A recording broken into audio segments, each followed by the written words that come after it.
نحمده ونصلي على رسوله الكريم أما بعد فأعوذ بالله من الشيطان الرجيم بسم الله الرحمن الرحيم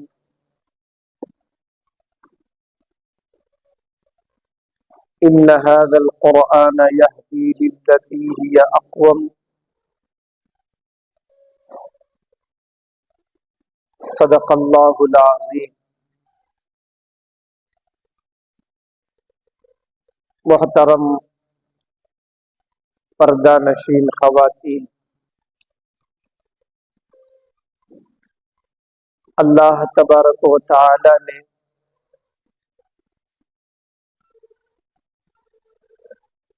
انسانوں کا سکون اس کے یاد اور اس کے احکامات کے اوپر چلنے میں رکھا ہے۔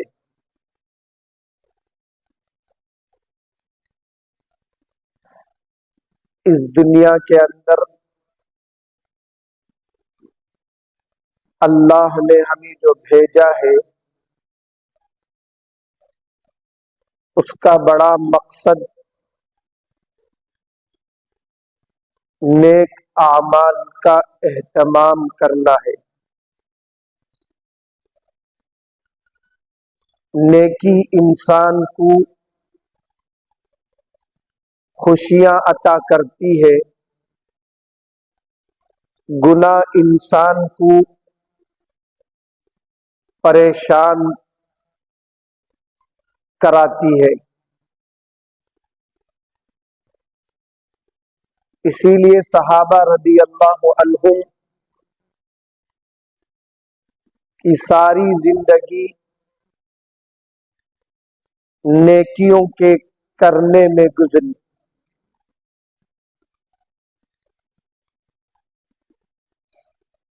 صحابہ رضی اللہ عنہم حضور صلی اللہ علیہ وسلم سے پوچھا کرتے تھے، اے اللہ کے نبی صلی اللہ علیہ وسلم، اللہ کو سب سے زیادہ پسندیدہ عمل کیا ہے؟ اللہ کے نبی صلی اللہ علیہ وسلم مختلف صحابہ کے سوال پر مختلف جوابات ارشاد فرمائے۔ ایک صحابی حضور صلی اللہ علیہ وسلم کے پاس آئے،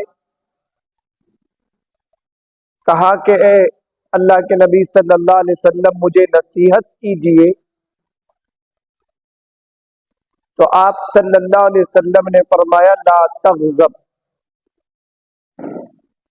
ان صحابی سے فرمایا کہ تم غصہ مت کرو۔ شاید ہو سکتا ہے اس صحابی کے مزاج میں غصہ زیادہ آتا ہوگا۔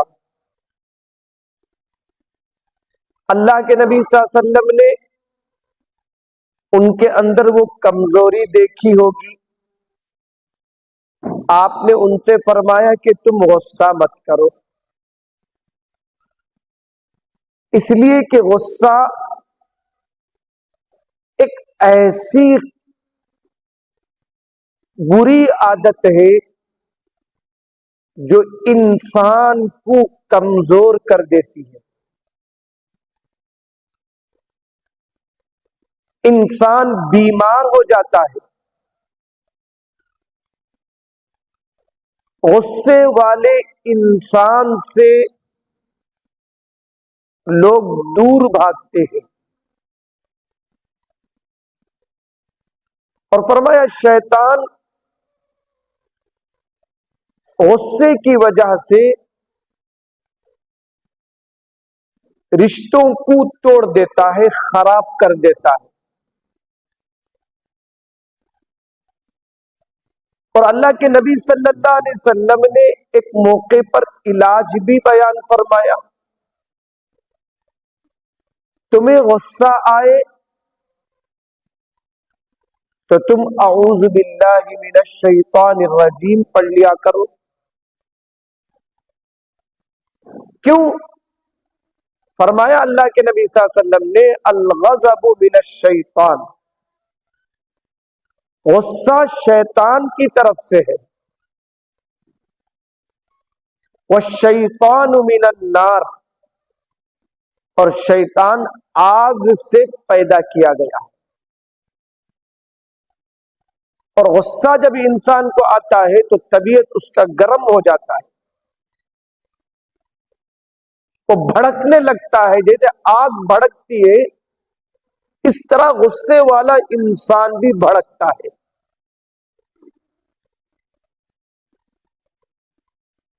ایک موقع پر اللہ کے نبی صلی اللہ علیہ وسلم نے فرمایا کہ جب غصہ آئے،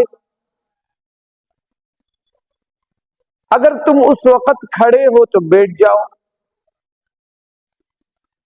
اگر تم بیٹھے رہنے کی حالت میں غصہ آئے تو اللہ کے نبی صلی اللہ علیہ وسلم نے فرمایا لیٹ جاؤ. ایک موقع پر فرمایا کہ غصہ آئے تو پانی پی لیا کرو، تاکہ غصے کی حالت میں کسی کی دل آزاری نہ ہو.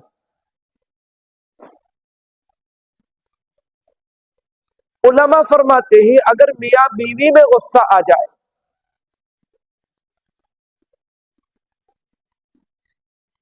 مثال کے طور پر شوہر غصے میں ہے تو بیوی کو خاموشی اختیار کر لینا چاہیے. اگر بیوی کو غصہ آتا ہے تو شوہر کو حکم ہے کہ وہ خاموشی اختیار کر لے یا گھر سے باہر چلے جائے. غصہ دور ہونے کے بعد وہ گھر کے اندر آئے. شیطان اس غصے کے ذریعے میاں بیوی کو لڑاتا ہے، بھائی بہن کو لڑاتا ہے، دوست دوست کو لڑاتا ہے.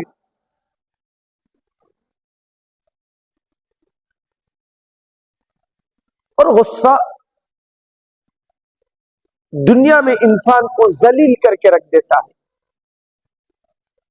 جیسے شیطان ذلیل ہے، ایسا غصہ کرنے والا بھی ذلیل ہو جاتا ہے. اللہ کے نبی صلی اللہ علیہ وسلم غصے کو پسند نہیں کرتے تھے. اللہ نے قرآن کی ایک آیت میں مسلمانوں سے فرمایا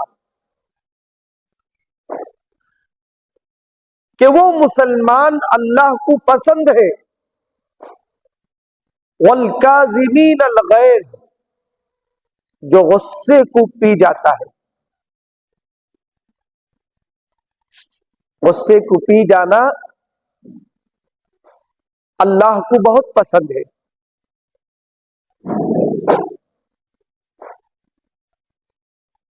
اور اللہ کے نبی صلی اللہ علیہ وسلم فرماتے ہیں غصے کی حالت میں کوئی فیصلہ نہ کرو، ہو سکتا ہے کسی پر زیادتی ہو جائے. اور اللہ کہتا ہے غصہ نہ کرو.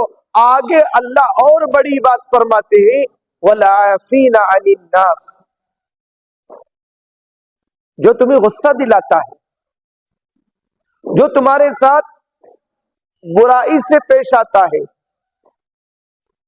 تمہارے ساتھ شرارت کرتا ہے، اللہ فرماتے ہیں ان کو معاف کر دو، ان کو معاف کر دو. واللہ یحب المحسنین، اللہ ان نیکی کرنے والوں کو پسند فرماتے ہیں. یعنی جو غصے کو پی جاتے ہیں، لوگوں کو معاف فرما دیتے ہیں. اللہ کہتے ہیں یہ دونوں میرے پسندیدہ بندے ہیں، غصے کو پی جانے والے اور لوگوں کو معاف کر دینے والے. آج ہمیں غصے میں کیا بولتے؟ انہیں ویسا کری کی، میں بھی اس سے بدلہ نہیں تو میرا نام فلاں نہیں فلاں نہیں فلاں نہیں. یہ شیطان کا کام ہے. اللہ کے نبی صلی اللہ علیہ وسلم کی امتی کا کام یہ ہے غصے کو پی جائے اور لوگوں کو معاف فرما دے، اور جو لوگوں کو معاف کر دیتا ہے وہ سکون کی نیند سوتا ہے، اطمینان کے کھانے کھاتا ہے، اور جو غصے میں مبتلا رہتا ہے، بدلے کی نیت رکھتا ہے، نرم نرم بستر بھی اسے گرم گرم بستر بن جاتی، نیند خراب ہو جاتا، بہترین سے بہترین کھانا اس کے منہ کو کڑوا دکھتا، پلنگ میں ادھر سے ادھر کروٹیں لیتا ہے، کیا ہے بدلہ لوں، بدلہ اس سے لیتے یا نہیں لیتے، لیکن اپنے جسم سے تو تم بدلہ لیتے، اپنے آپ پر ظلم کرتا ہے غصہ کرنے والا، دوسروں پر ظلم کرنا تو دور کی بات ہے۔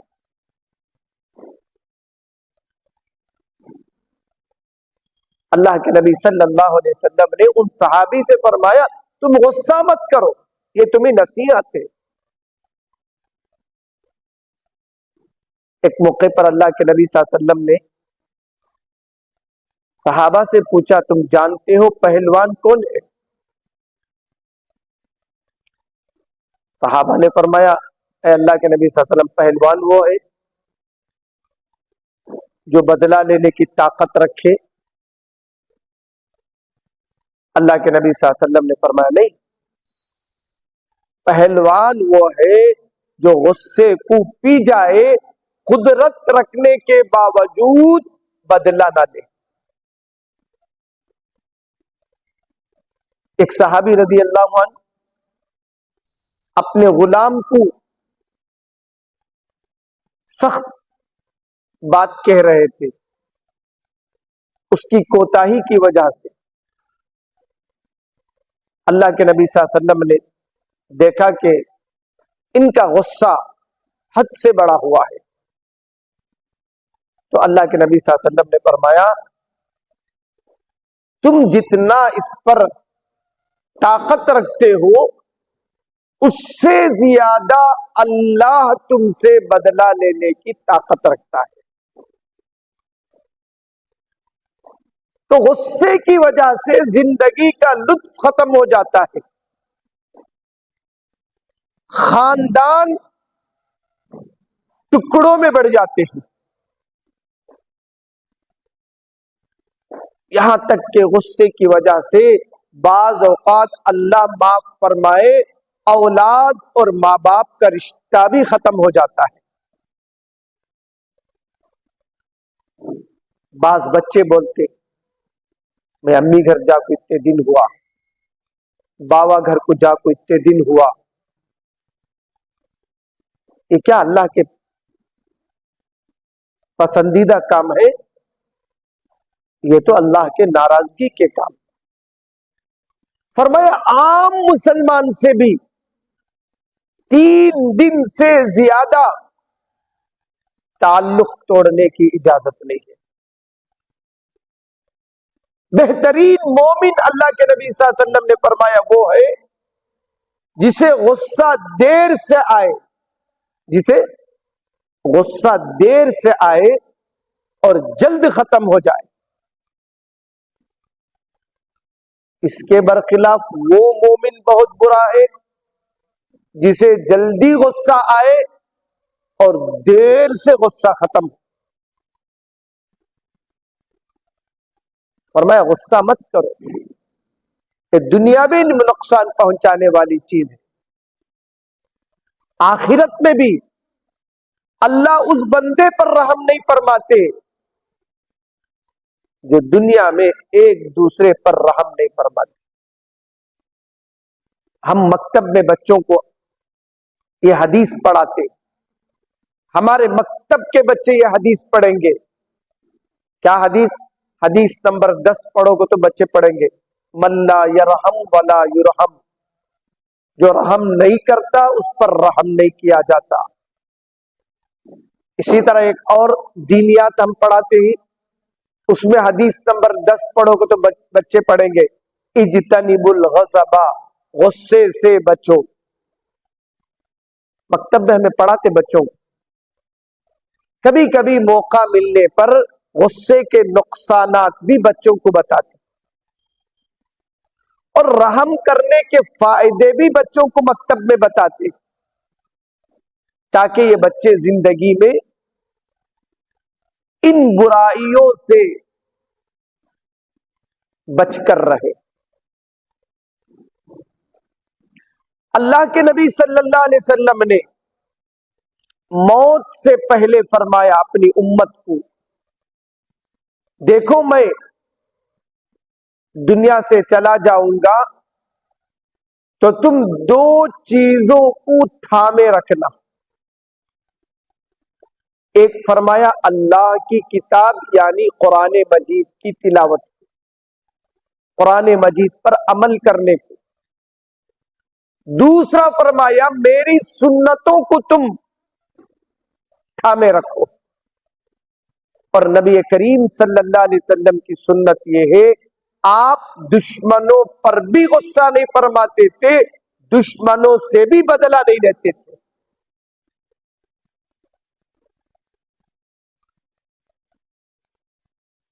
آپ کی بیٹی حضرت زینب رضی اللہ عنہا کو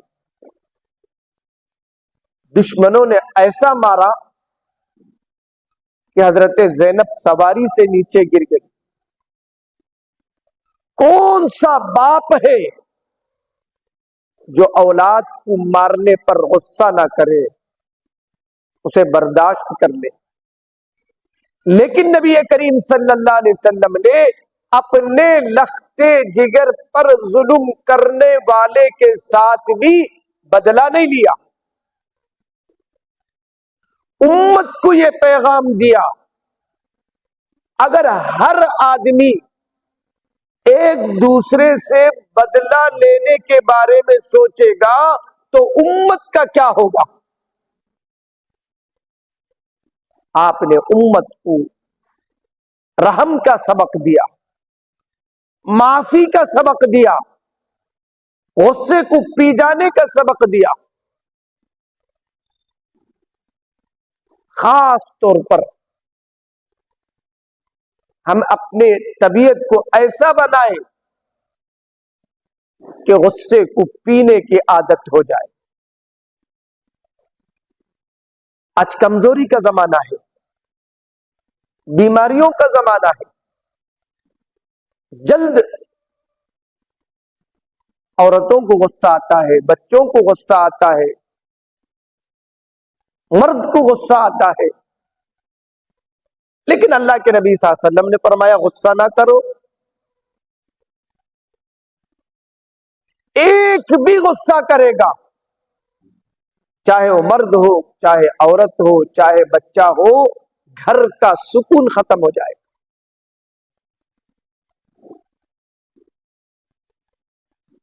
اللہ کے نبی صلی اللہ علیہ وسلم نے فرمایا اگر تم سکون چاہتے ہو تو قرآن کی تلاوت کا اہتمام کرو۔ جو قرآن کو بار بار پڑھتا ہے اللہ اس کی طبیعت سے غصے کو نکال دیتے۔ اس لیے کہ جو آدمی بار بار قرآن پڑھتا ہے وہ اللہ کا محبوب بن جاتا ہے، اللہ کا دوست بن جاتا ہے، اور شیطان کو اللہ کے دوستوں سے بڑا ڈر لگتا ہے۔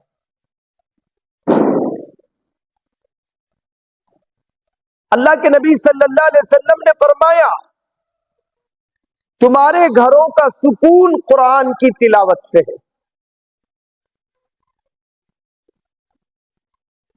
فرمایا جس گھر میں قرآن کی تلاوت ہوتی ہے وہ گھر رہنے والوں کے لیے وسیع اور بڑا ہو جاتا ہے۔ کیا مطلب؟ قرآن کی تلاوت سے گھر کے اندر خوشی آ جاتی ہے، اور خوشی میں تنگ جگہ میں بھی آدمی خوش رہتا ہے۔ اللہ اس کی گھر میں برکت کو داخل فرما دیتے ہیں۔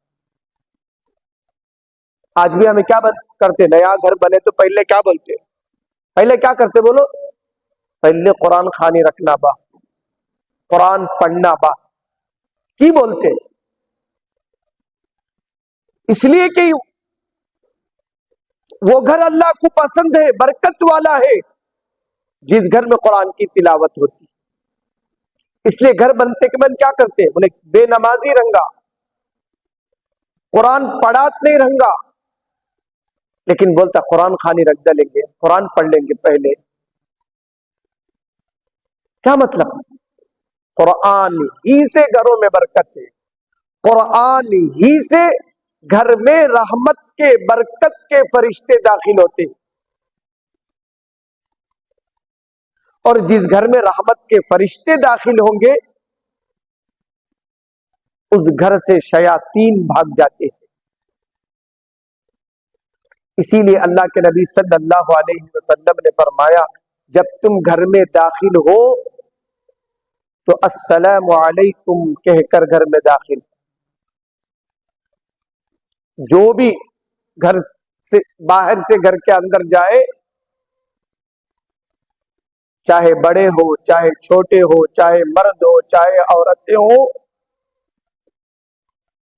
قرآن کہتا ہے لا تدخلوا بیوتا غیر بیوتکم حتی تستأنسوا وتسلموا۔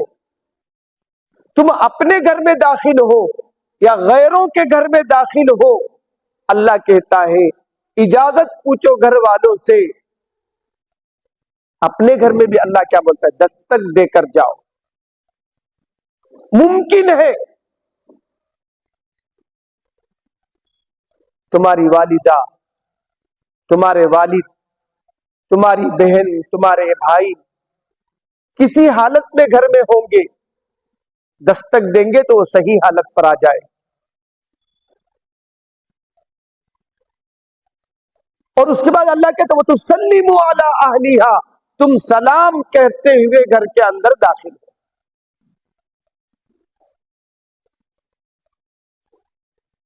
یہ تو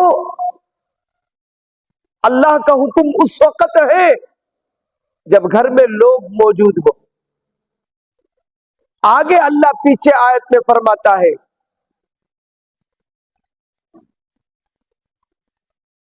غیر مسکونۃ فیہا متاع لکم، تم بند گھر میں بھی جب قفل کھول کر، چابی کھول کر گھر میں داخل ہوگے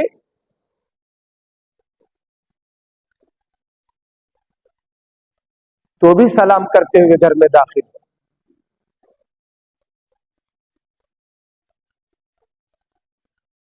سلام کیا ہے؟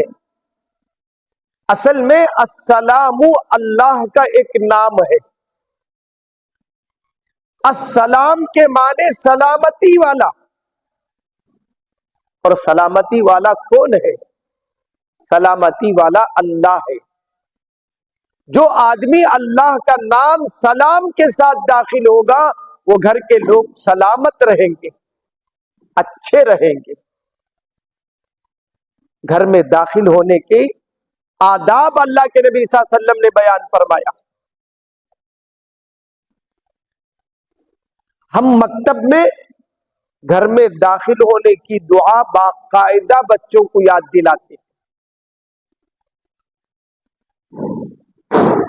گھر میں داخل ہونے کی بڑی دعا ہے حدیث میں کہ بسم اللہ بول کر گھر میں داخل ہو۔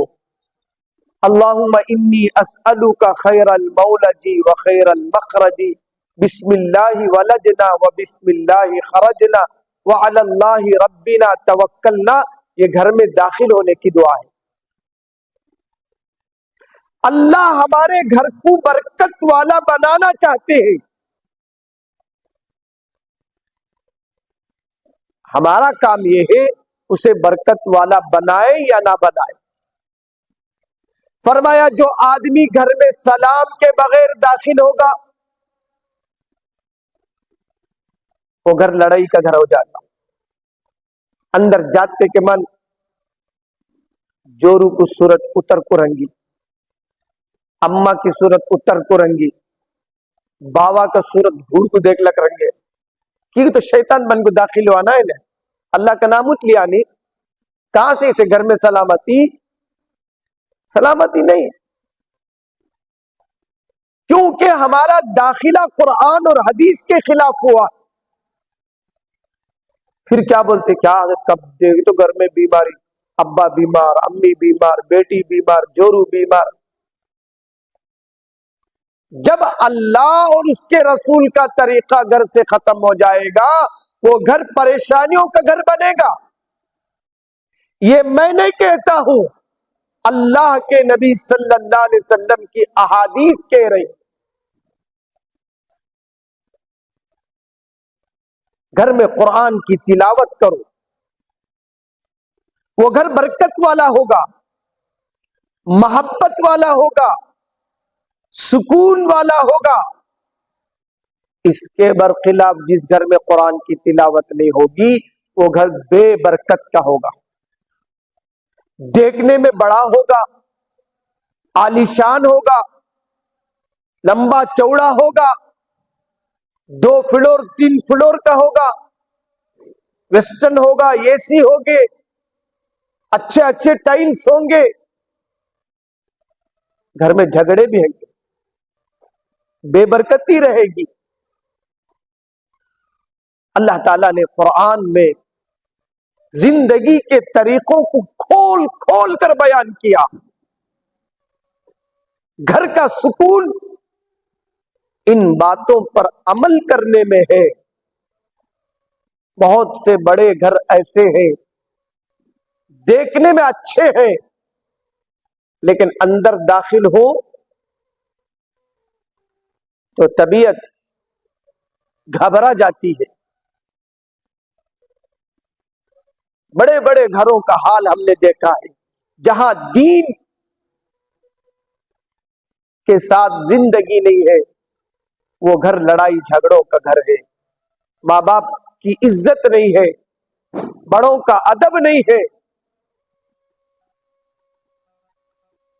اسی لیے اللہ کے نبی صلی اللہ علیہ وسلم نے فرمایا میرے امتیوں میرے جانے کے بعد اللہ کے کلام کو پکڑے رکھنا, میری سنتوں کو پکڑے رکھنا.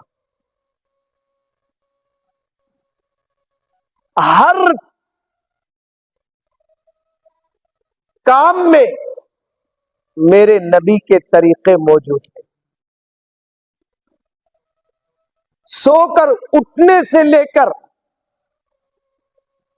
دوبارہ بستر میں سونے تک اللہ کے نبی صلی اللہ علیہ وسلم نے ہر کام کا ایک طریقہ بتایا ہے. اس طریقے میں برکت ہے, ان طریقوں میں چلنے میں عافیت ہے, ان طریقوں کے چلنے میں عزت ہے. آج ماں باپ بہت شکایت کرتے بچے عزت نہیں کرتے. جب ہم قرآن و حدیث کی عزت نہیں کریں گے تو ہماری کیا عزت لوگ کریں گے. امام احمد ابن حنبل رحمت اللہ علیہ بہت بڑے امام گزرے جنہوں نے خواب میں اللہ کو دیکھا. ایک نہیں کئی مرتبہ اللہ کو خواب میں انہوں نے دیکھا. ہمیں اللہ کو خواب میں دیکھے تو پوچھتے تھے اللہ ذرا پیسے دیتا کی, ذرا وہ بڑا گھر ایک دے ڈلتا کی, ایک ڈبلیو کا وہ کیا وہ کار دے ڈلتا کی. خواب میں دیکھا تو اللہ سے پوچھتے تھے. انہوں بھی خواب میں اللہ سے بات کرے گئے تھے. کیا پوچھے گئے تھے, اے اللہ تجھے پسندیدہ عمل کیا ہے بتا دے.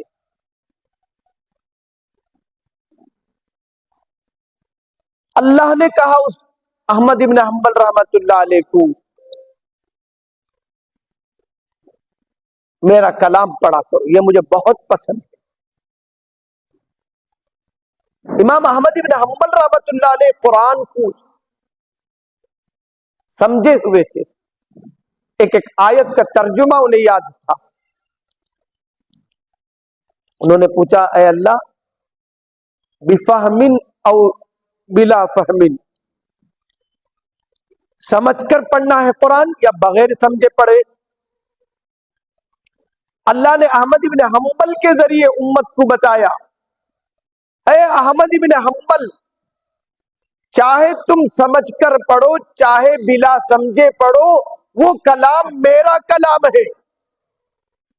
جب تم اس کلام کو پڑھتے ہو تو میں بہت خوش ہوتا ہوں، مجھے اس بندے پر بڑی محبت آتی ہے جو قرآن کو دنیا میں پڑھا کرتا ہے۔ فرمایا فجر کی نماز کے بعد 100 آیات اگر کوئی پڑھ لے قرآن کی تو اللہ دنیا میں جتنے بندے ہیں ان تمام کا اجر و ثواب اس بندے کو دیتا ہے جو فجر کے بعد قرآن کی تلاوت کرتا ہے۔ ایک موقع پر اللہ کے نبی صلی اللہ علیہ وسلم نے حضرت ابو ذر رضی اللہ عنہ کو نصیحت کرتے ہوئے فرمایا، اے ابو ذر رضی اللہ عنہ، تم صبح میں جا کر ایک آیت کلام اللہ کی سیکھ لو۔ کیا فرمایا؟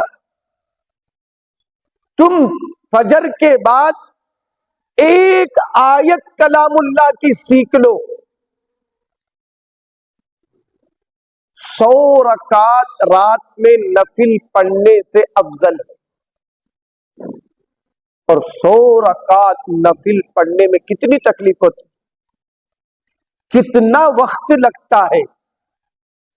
اللہ کے نبی صلی اللہ علیہ وسلم نے فرمایا ابو ذر تم ایک آیت قرآن کی سیکھ لو، 100 رکعت نفل نماز پڑھنے سے بہتر ہے۔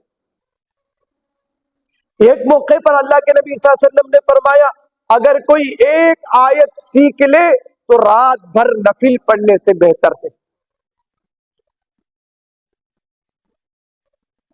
اچھا، جو بندے کلام پاک کو دن میں ختم کرتے ہیں، یعنی صبح میں، رات تک اللہ ملائکہ کو اتارتا ہے زمین میں، جو اس کے لیے مغفرت کی دعا مانگتے ہیں، خیر کی دعا مانگتے ہیں۔ جو صبح میں قرآن ختم کر دیے تو مغرب تک وہ فرشتے کیا کرتے؟ عصر تک یا مغرب تک ان کی ڈیوٹی تک کیا کرتے؟ اس بندے کے لیے مغفرت بھی مانگتے، اے اللہ خیر بھی مانگتے۔ خیر کے معنی کیا؟ خوشی۔ آج دنیا میں ہر ایک چاہتا ہے کہ مجھے خوشی ملے۔ خوشی اللہ کے عبادتوں میں ہے، اللہ کے احکام میں اللہ نے رکھا۔ اور اللہ کے نبی صلی اللہ علیہ وسلم نے فرمایا جو رات کے موقع پر قرآن ختم کرتا ہے صبح تک اللہ ملائکہ کو نازل کرتے ہیں جو اس کے حق میں مغفرت کی دعا مانگتے ہیں اور اس کے حق میں خیر کی دعا مانگتے ہیں۔ عمل چھوٹا سا ہے، اللہ کی طرف سے اجر کتنا مل رہا ہے۔ اور ایک موقع پر اللہ کے نبی صلی اللہ علیہ وسلم نے فرمایا جو بندہ قرآن پاک ختم کرتا ہے تو اللہ کے فرشتے اس کے پیشانی پر بوسہ دیتے ہیں۔ اللہ کے فرشتے اس کے پیشانی پر بوسہ دیتے ہیں۔ ایک زمانہ تھا، ہم بچپن میں دیکھتے تھے، خود ہمارا ماحول تھا، ہمیں امی ابا کو بوسہ دیتے تھے، ابا کو کم دیے تھے، امی کو زیادہ دیتے تھے بوسہ ہم لوگ۔ آج مائیں تڑپتی ہیں میرا بچہ مجھے بوسہ دیں گا، کیا کروں؟ بلکہ بعض مائیں یہ بھی تڑپتی ہیں میرا بچہ بازو آنگا کیا کر کے تڑپتے. ان بچوں کو ہم نے بگاڑا ہے, ان بچوں کو ہم نے دور کیا ہے. جب اپنے بچوں کو قرآن سے دور کر دو گے, حدیث سے دور کر دو گے, یاد رکھو وہ بچے ہمارے کبھی قریب نہیں ہوں گے. میں نے ایک موقع پر ایک اللہ والے کا قول پڑھا, جو ماں کے پیشانی پر بوسہ دے دیتا ہے محبت سے, اللہ اس کے لیے جنت واجب فرما دیتے ہیں. ماں کے پیشانی پر بوسہ دینے پر خوش نصیب ہے وہ بچیاں, میری وہ بہنیں جن کے ماں زندہ ہے. یہ بات کہتے ہوئے میرا دل دھڑکتا ہے, اچلتا ہے, کاش میری ماں زندہ ہوتی تو دوبارہ میں اپنی ماں کے پیشانی پر بوسہ دیتا. فرمایا اللہ والے, اگر تم ماں کی پیشانی پر بوسہ دو گے, اللہ جنت تمہیں واجب کر دے. جب میں نے جمعے کے دن یہ قول پڑھا, جیسے ہی جمعے کی نماز ہوئی میرے والدہ کے پاس گیا, جا کر ان کے پیشانی کو بوسہ دیا, اور پھر میں نے اپنے امی سے یہ فضیلت بولا, امی اس طرح تمہیں بوسہ دینے سے اللہ مجھے جنت واجب کرتا ہے. میری بہنوں, میری ماؤں, اولاد بڑی نعمت ہے. تم چاہتے ہو اولاد تمہاری قدردان بنے. اسکولوں میں قدردانی نہیں سکھائی جاتی. ان مکاتب کو بھیجو جن مکاتب کے اساتذہ فکر مند ہیں, جن مکاتب کے اساتذہ بچوں کے آخرت کے بارے میں فکر رکھتے ہیں. میں چھوٹے چھوٹے بچوں سے ہمیشہ پوچھا کرتا, آج کون امی کے ساتھ کام کرے, پوچھتا میں بچوں کو. مجھے ضروری کیا ہے, اس لیے بتاتا ہوں تاکہ بچے ماں باپ کے قدردان بن جائے, ان کی دعاؤں کا مستحق بن جائے, ان کی دنیا ان کے لیے جنت بن جائے. دل کے اندر درد تو بہت ہے, باتیں بہت ہیں, لیکن وقت کم ہے. اتنی بات میں آپ کو بتاتا ہوں, مکتب کی تعلیم کو معمولی مت سمجھو. اسکول کی تعلیم سے 1000 گنا, لاکھ گنا, کروڑ گنا زیادہ بہتر ہے مکتب میں بچوں کو پڑھانا. ادب مکتب سے آئے گا, تمہاری عزت مکتب سے ملے گی, تمہارے بچوں کا دین مکتب سے باقی رہے گا. خدا را اپنے بچوں پر رحم کرو. اللہ کے نبی صلی اللہ علیہ وسلم کی زبان مبارک سے نکلی ہوئی پیاری پیاری باتیں, پیاری پیاری دعائیں ان کے دل و دماغ پر تم چڑھا دو, قیامت کے دن اللہ کو جواب دینا.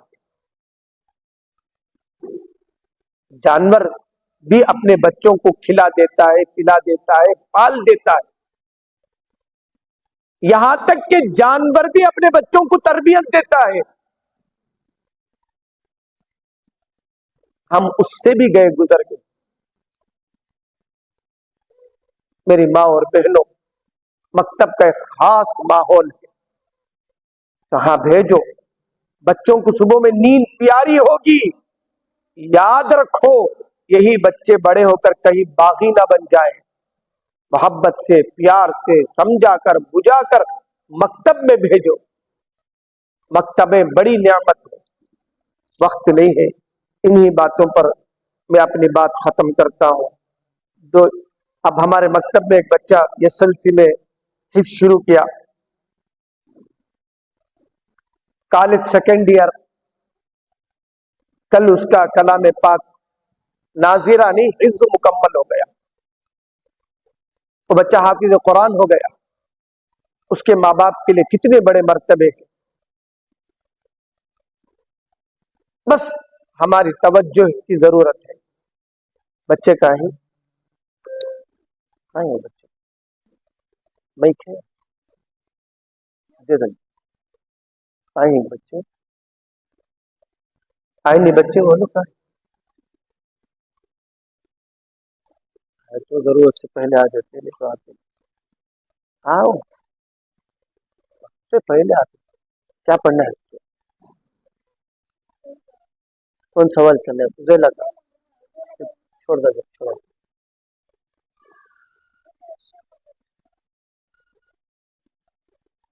ٹائم ہوتا ہے جلدی آتے. کیا پڑھنا ہوتا ہے؟ نہیں ہوتے. کیا پڑھنا ہے؟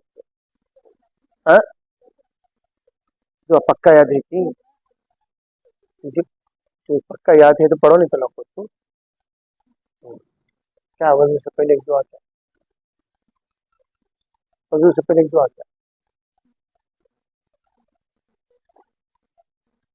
جا کو پڑھ جاؤ. جب پڑھ دل کیا بیٹھا وضو کے درمیان میں پوچھ تو پڑھو. ہاں آج جمعے کا مبارک دن ہے. سورہ کہف اور سورہ دخان کی تلاوت کا اہتمام کرے اور کثرت سے چلتے پھرتے اٹھتے بیٹھتے نبی کریم صلی اللہ علیہ وسلم پر درود شریف پڑھے. اور دعاؤں کی قبولیت کی رات ہے، دعاؤں کا بھی خاص اہتمام کرے.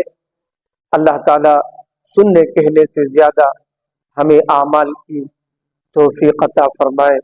واخر دعواہم الحمدللہ رب العالمین. یا رب لک الحمد کما ينبغي لجلال وجهك وعظیم سلطانک.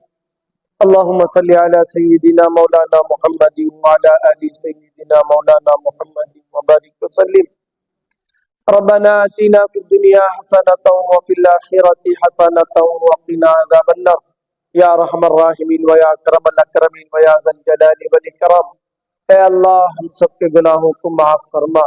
اے اللہ بقیہ زندگی کو تیرے احکامات کے مطابق، تیرے نبی پاک صلی اللہ علیہ وسلم کے سنتوں کے مطابق گزارنے کی توفیق عطا فرما. اے اللہ جتنے مستورات آئی ہوئی ہیں اے اللہ سب کے حاضری کو قبول فرما. اے اللہ جو باتیں سنے ہیں سننے والے کو، کہنے والے کو عمل کی توفیق عطا فرما. اے اللہ جیسی زندگی کو تو پسند فرماتا ہے مولا ایسی زندگیاں ہمیں گزارنے کی توفیق عطا فرما. اے اللہ غصے سے ہماری حفاظت فرما، بلا وجہ ناراض ہونے سے ہماری حفاظت فرما. اے اللہ ہمارے اندر محبتیں کو عام فرما، نفرتوں کو ختم فرما. اے اللہ ہمارے گھروں میں برکتوں کے فیصلے فرما، رحمتوں کے فیصلے فرما. اے اللہ تیرے دین پر 100% چلنا ہمارے لیے آسان فرما. اے اللہ ہمارے گھروں میں نمازوں کا اہتمام نصیب فرما، قرآن کی تلاوت کی توفیق عطا فرما. اے اللہ ہماری ہر عورتوں کو اے اللہ بچوں کی ذمہ دار ماں بننے کی توفیق عطا فرما. اے اللہ معاشرہ دن بدن دین سے دور ہوتا جا رہا ہے، بڑوں کی بے ادبی کرتے جا رہے ہیں. اے اللہ بڑوں کی ذمہ داری ہے بچوں کو دین سمجھائے، بچوں کو تیرے احکامات بتائے. مولا اس ذمہ داری کو اے اللہ تو انہیں ادا کرنے کی توفیق عطا فرما. اے اللہ مکتب کے اندر جو تمام مکاتب کے اندر محنت ہو رہی ہے بچوں کو بچپن ہی سے دیندار بنانے کی، اے اللہ ان تمام کی محنتوں کو قبول فرما. ہمارے بچوں کو ہمارا اطاعت گزار بنا دے، فرما بردار بنا دے، ان کی دنیا بھی بہترین بنا دے، آخرت بھی بہترین بنا دے. اے اللہ بڑوں کی قدر نصیب فرما، چھوٹوں کے ساتھ شفقت سے پیش آنے کی توفیق عطا فرما. اے اللہ جتنے بیمار ہیں سب کو صحت و تندرستی نصیب فرما. جتنے گھروں میں غربت ہے مولا ان گھروں میں اے اللہ برکتیں داخل فرما. جتنے گھروں میں نفرتیں ہیں مولا محبتوں میں تبدیل فرما. اے اللہ دینی اور شرعی زندگی ہمارے گھر کے تمام افراد کو کرنے کی توفیق عطا فرما. بار بار اے اللہ تیرے دین کی مجلسوں میں حاضری کی توفیق عطا فرما.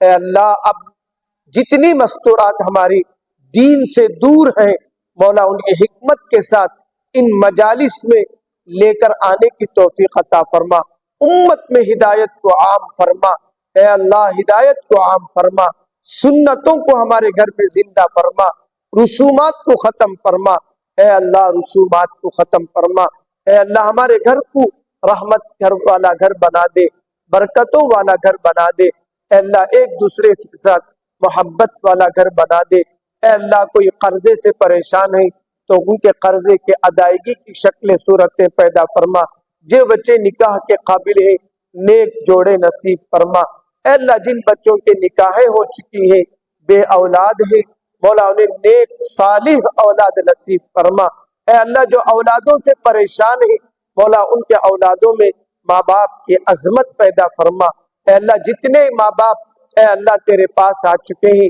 ان کی کروٹ کروٹ مغفرت فرما، جو ماں باپ موجود ہیں مولا دل سے ان کی قدردانی کی توفیق عطا فرما، وصلی اللہ تعالی علی خیر خلقہ محمد وآلہ واصحابہ اجمعین برحمتک یا ارحم الراحمین والحمد للہ رب العالمین۔